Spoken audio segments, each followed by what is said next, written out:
Welcome to our classes. Previous video tutorial में हमने एक क्वेश्चन लिया था मैक्सिमाइजेशन प्रॉब्लम असाइनमेंट की सॉल्व करने के लिए, जिसमें कि हम थर्ड स्टेप तक गए थे and we drew the number of straight lines vertically और horizontally that was less than 5 because here n is equal to 5। तो हम इस टेबल को आगे इम्प्रूव करते हैं। So here what we will do is एक स्पेशल ट्रीटमेंट हम करते हैं, स्टेप 4 कहते हैं उसे। और वो स्पेशल ट्रीटमेंट ये होता है दैट अब हम ये देखेंगे कि जितने हमारे अनकवर्ड एलिमेंट्स हैं उसमें से जो लीस्ट कॉस्ट एलिमेंट है, like in here in this case 1, उस एलिमेंट को हम सब सारे अनकवर्ड एलिमेंट से सब्ट्रैक्ट करेंगे। जो एलिमेंट्स इंटरसेक्टिंग पॉइंट्स पर जैसे यहाँ आ रहे हैं उन पर हम ऐड करेंगे। Rest covered elements will remain the same. So here let us do this exercise. 8 plus 9 क्योंकि ये intersecting point है और 1 हम ऐड कर देंगे यहाँ पर। So here it is 8 plus 1 is 9. ये सेम रहेगा 0. Here it is 1, 8 because they are intersecting point and 0. 0, 13, 12, 14 and 3. So S3. Now 0, 11, 8, 6 and 3. Here it is 19, 0, 0, 0, 4. This way 11, 4, 0, 0, 0. Now again we'll do the same exercise here and then we'll go for allocation if it satisfies n is equal to 5.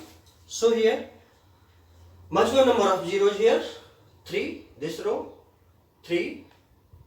So let us make it 3 zeros here, 3 zeros here. Now 1, 1, 2. This way 2, 1. So here 2 zeros and 2 more zeros. So still we could not achieve the target here. It is say 1, 2, 3, 4, 5. So अभी भी हमें table दोबारा improve करनी है। एक प्रकार से अच्छा केस है, स्पेशल केस है। It's a good learning here क्योंकि number of straight lines drawn अभी n इज इक्वल टू 5 नहीं हुए, तो हमें दोबारा इंप्रूव करना पड़ेगा। So here now the same exercise we will carry out here on this particular operation and अब लेफ्ट ओवर एलिमेंट्स में से जो लीस्ट एलिमेंट कॉस्ट एलिमेंट है वो 3 है। अब 3 को हम ऐड करेंगे, इंटरसेक्टिंग पॉइंट है ये, तो 9 plus 3 12, 0, 1, 8, 0, 0, 1, 8, 0. Here 0, 3 subtract करना है, so 10, 9, 11, 0. This way 0, 8, 5, 3, 0. Here it is 22, 0, 0, 0, 4. This way 14, 4, 0, 0, 0. Again we will draw the number of straight lines here. So say 3 zeros are here, 3 zeros are here, all right, and 2 zeros, 2 zeros, but 3 zeros are here also. So 2 zeros and 1 zero. So here 1, 2, 3, 4, 5. Now ये हमें table 2 बार revise करना पड़ा। अब हम इसको दोबारा लिखेंगे और एलोकेशन करेंगे क्योंकि अब n इज इक्वल टू 5 हमारा परफेक्टली हो चुका है। So let us see that how do we make the allocation here. तो अब यहाँ पर हम सेम टेबल लिख रहे हैं 12, 0, 1, 8, 0, 0, 10, 9, 11, 0, 0, 8, 5, 3, 0, 22, 0, 0, 0, 4, 14, 4, 0, 0, 0. Now we will do allocation here. So allocation में जैसा कि previous video tutorials में आपने देखा होगा, हम we will take up only that row or column where we preferably single zeros हों, वहीं पर allocation करेंगे. अगर नहीं है तो फिर आगे बढ़ेंगे, डबल जीरोज पर जाएंगे. सो ये देखते हैं 2 जीरोज यहाँ पर है, 2 जीरोज यहाँ पर, 2 जीरोज यहाँ पर, 2 यहाँ पर एंड 3 यहाँ पर. यहाँ पर भी मल्टी जीरोज है, यहाँ पर भी 2 है, यहाँ पर भी 2 है, यहाँ पर भी 2. मतलब किसी भी रो या कॉलम में, किसी भी रो या कॉलम में हमारे कोई भी सिंगल जीरोज नहीं है. इसका मतलब ये हुआ it is indicative of multiple optimal solution. एक सॉल्यूशन इसका नहीं होगा, इसके कई सॉल्यूशंस होंगे. अब मान लीजिए हम रो वाइज लेते हैं, कोई भी मान लीजिए यहाँ पर हम 2 जीरोज हैं, हम 2 जीरोज लेकर चलते हैं, यहाँ पर हम लेते हैं. तो अगर पहला असाइनमेंट हमने यहाँ पर किया, अब आपके लिए हम यहाँ करके एक दिखाते हैं और जो अदर आएंगे उसको हम आपको इंडिकेटिव बता देंगे. मान लीजिए यहाँ पर रो वाइज हमने लिया, 1 जीरो हमारा यहाँ पर है, तो ऑब्वियसली एक असाइनमेंट तो सबसे पहले हम यहाँ कर सकते हैं, दैट इज S1 D2. अगर इस पैटर्न पर चलेंगे तो पूरा असाइनमेंट करेंगे. यहाँ पर भी हमारा दूसरा सोल्यूशन है, ठीक है. यहाँ पर अगर हम अभी या तो लिख के बता देंगे S1 D2, लेकिन हम S1 D5 भी कर सकते थे. इसका मतलब वो दूसरा सेट का असाइनमेंट होगा, असाइनमेंट हमारा दूसरा सीरीज बन सकता है. ऐसे हर एक स्टेज पर मल्टीपल सीरीज बन सकते हैं. तो जैसे हमने यहाँ पर लिया S1 D2, so here S1 D2 भी हम ले सकते थे एंड S1 D2 अगर हमने लिया तो मान लीजिए अब इसको हम करते चलते हैं, ठीक है. अभी नेक्स्ट जो आगे हम करके बताते हैं. S1 D2 हमने लिया, देखो 2 जीरोज थे, अब यहाँ पर भी 2 जीरोज हैं, यहाँ पर भी 2 जीरोज हैं और यहाँ पर भी 2 जीरोज हैं, यहाँ पर भी 2 हैं. Here also we have got multiple. So next में अब हम S2 D1 भी ले सकते हैं. So here this way it cancels away. चूंकि हम रो वाइज ले रहे हैं तो रो वाइज ही लेते हैं. S3 D5. ऑलराइट, यहाँ पर भी 2 हैं तो 2 मल्टीपल, या तो ये लें या तो ये लें, कोई भी ले सकते हैं. तो इस तरीके से इसको देखा जाए 4 सीरीज बनेगी. 4, 2 यहाँ से बनेगा और 2 यहाँ से बनेगा.